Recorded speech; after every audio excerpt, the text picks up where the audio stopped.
अच्छा, तो आत्मा जब शरीर छोड़ती है तो फिर कहाँ जाती है? अजर अमर अविनाशी आत्मा कहाँ जाती है?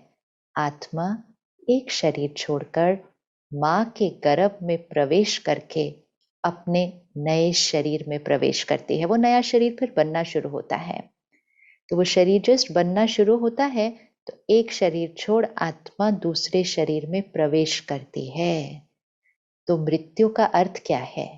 मृत्यु अर्थात मैं आत्मा ये जो शरीर जो दिख रहा है, ये चोला, इसको छोड़ती हूँ। जैसे रोज इस ड्रेस को उतारते हैं और एक ड्रेस पहन, एक वस्त्र उतार कर दूसरा वस्त्र पहन लेते हैं, इसी तरह मैं आत्मा ने इस शरीर को पहना हुआ है। एक क्षण आएगा, मुझे इस शरीर को छोड़ना होगा और मेरा दूसरा शरीर तैयार होगा। लेकिन क्या मैं आत्मा अपने साथ यहाँ से कुछ नहीं लेकर जाती? सब कुछ पीछे रह जाएगा? सब कुछ पीछे नहीं रह जाएगा। जो कुछ दिखाई देता है वो पीछे रह जाएगा, लेकिन जो नहीं दिखाई देता है वो आत्मा के साथ जाएगा। वो क्या है? सब कुछ जो यहाँ छप जाता है, आत्मा के संस्कार, आत्मा के कर्म। ये चौथा होमवर्क जो सारा दिन कर्म करते हुए याद रखना है।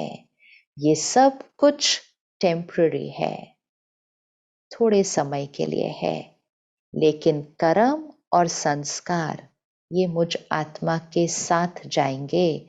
तो मैं आत्मा शरीर छोड़ अपने कर्म और संस्कार लेकर अगले शरीर में प्रवेश करती हूँ।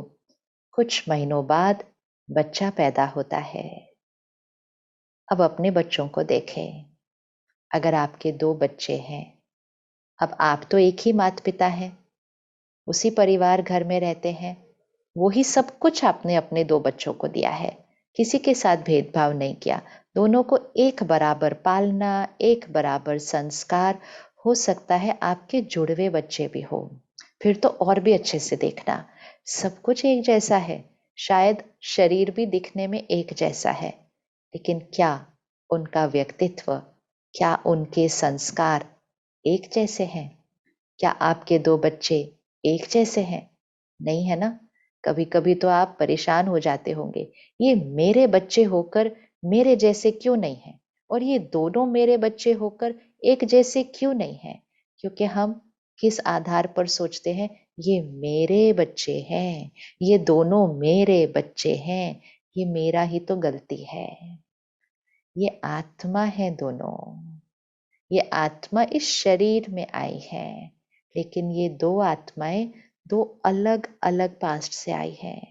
दोनों पहले 2 अलग अलग शरीर में, 2 अलग अलग परिवारों में, 2 अलग अलग परिस्थितियों में, 2 अलग अलग स्थानों पर अलग अलग संस्कार और अलग अलग कर्म लेकर ये दोनों आत्माएं मेरे घर आई है।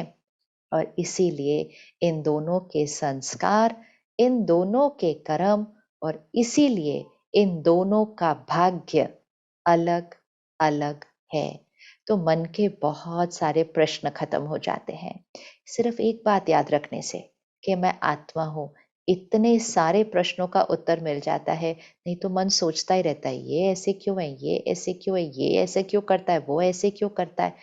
एक सिंपल आंसर, ये आत्मा है, और आत्मा अपने संस्कार और कर्म लेकर आई है, और हर एक के अलग अलग संस्कार, अलग अलग कर्म है।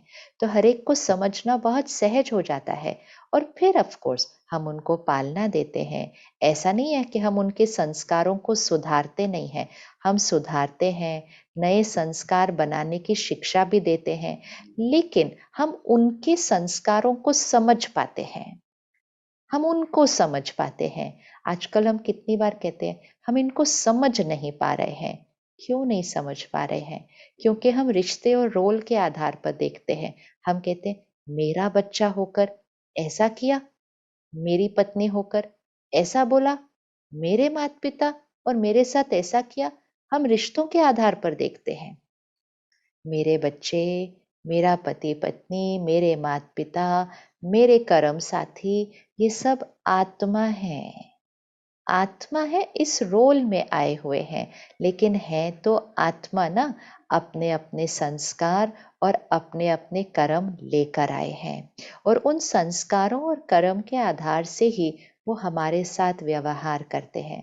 तो जिस दिन बच्चा पैदा होता है वो अपने कर्म और संस्कार लेकर आता है और इसीलिए तो आप में से कईयों ने उस बच्चे के पैदा होने के बाद उसकी जन्म पत्री बनवाई होगी और पंडित जी ने उस बच्चे का, जिसका जीवन अभी शुरू नहीं हुआ है, उस बच्चे की जीवन की बहुत सारी बातें आपको पहले दिन ही बता देंगे।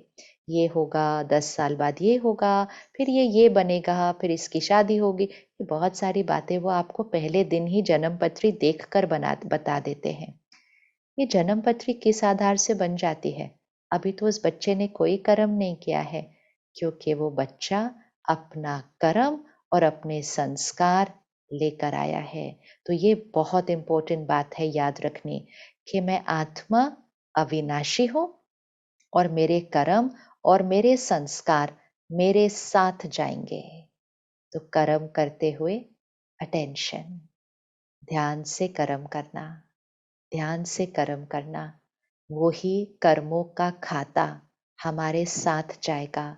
वो ही कर्मों का खाता आज भी हमारा भाग्य बनाता है और वो ही कर्मों का खाता हमारा अगला भाग्य भी बनाता है और उसका अगला भाग्य भी बनाता है। बाकी सारी चीजें जो दिखाई देती हैं छूट जाएंगी।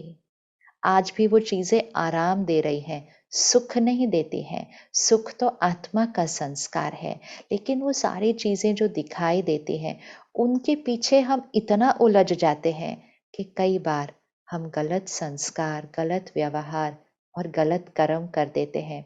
हम सोचते हैं अभी तो काम हो जाए, लेकिन वो कर्म हमारे साथ जाएगा। तो बहुत अटेंशन। वर्तमान भाग्य और अनेक जन्मों का भाग्य मुझ आत्मा के कर्म और संस्कार के आधार से बनता है।